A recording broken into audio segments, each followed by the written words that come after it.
École Wise Leadership avec l'apôtre Joseph. Je vous souhaite la plus fraternelle et cordiale bienvenue à l'école Wise Leadership, encore ce soir, l'école du ministère de l'attaque internationale. La dernière fois, j'ai commencé par l'introduction à cette école de cette session.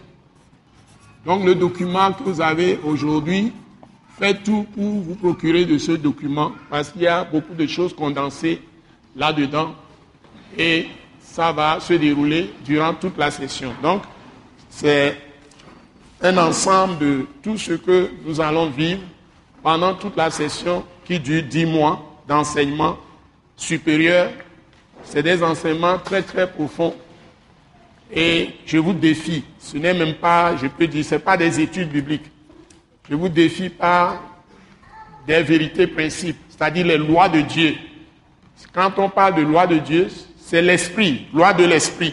Ce n'est pas le logos, ce n'est pas le verbe qui est l'écrit, la Bible que nous tenons. Ce n'est pas l'écrit. L'écrit, c'est le logos, le verbe. Donc, on peut l'utiliser. Il y a beaucoup de personnalités qui sont dans le monde des ténèbres, qui utilisent la Bible elle-même. Ils utilisent d'autres livres pour faire de la magie, pour faire de la sorcellerie. Les écritures que vous lisez là, les gens les utilisent. Lorsqu'on le met sous l'angle de la lettre tue et c'est l'esprit qui vivifie. Donc, cette même Bible que vous avez, les gens vont l'utiliser. Prendre ces paroles, faire des choses et vont produire la mort. Vont produire, en collaboration avec Satan, vont faire beaucoup de mauvaises choses. Et il y a les docteurs qui sont des docteurs de management, qui sont des docteurs de leadership aujourd'hui, avec des connaissances de l'Orient, des pratiques de l'Orient, beaucoup de choses qui sont des cultures, on appelle ça culture des nations, mais à l'intérieur, c'est fondé sur des croyances, c'est fondé sur des révélations de puissance des ténèbres, qui révèlent à des hommes des pratiques qui peuvent faire. Tout ça, c'est organisé par le diable, par Satan, qui a une puissante armée. Il est une créature de Dieu, il n'est pas partout, mais il peut manipuler toutes ces puissances des ténèbres qui sont connectées à lui. Donc il y a le monde des ténèbres. Donc la chose la plus dangereuse, c'est de croire que les esprits mauvais ou l'esprit mauvais n'existent pas. Donc la parole, version en français, parole de vie, l'appelle l'esprit du mal. C'est la meilleure définition de Satan, l'esprit du mal. Le mal existe et derrière le mal, il y a un esprit qui est l'esprit du mal. Bon, la Bible le révèle comme adversaire de Dieu. Adversaire, ça veut dire Satan. Satan veut dire simplement adversaire. C'est-à-dire celui qui est contre le plan de Dieu qui veut réaliser dans le monde pour ces créatures que nous sommes, les hommes. Donc, il est un déstabilisateur. C'est un homme méchant, ça y est, un esprit très méchant, un esprit qui est très mensonger, il est le père du mensonge, un esprit de violence, donc, même je dirais, un esprit cruel, donc, qui veut prendre la place de Dieu dans le monde. Et donc, il fait tout pour corrompre tout ce que Dieu fait, ou tout ce que Dieu a fait, et c'est lui qui a introduit le péché dans le monde.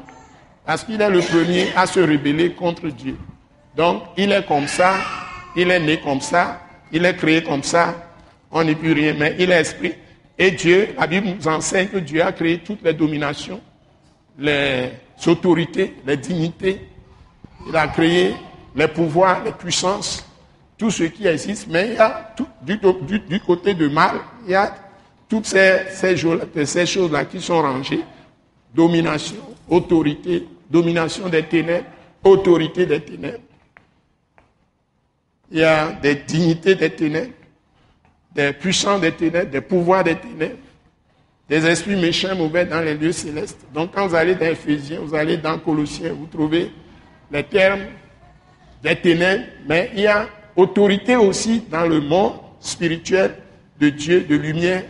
Donc, Dieu lui-même est l'autorité suprême et il se présente en nous en se manifestant de différentes manières. On lui a donné beaucoup de noms, mais le nom qui est dans le testament que nous avons aujourd'hui, dans le Nouveau Testament, il y a le Père, le Fils et le Saint-Esprit. Et maintenant, connecté à eux, il y a beaucoup d'anges. On peut parler parfois d'archanges, on peut parler de chérubins. C'est aussi des dominations de lumière,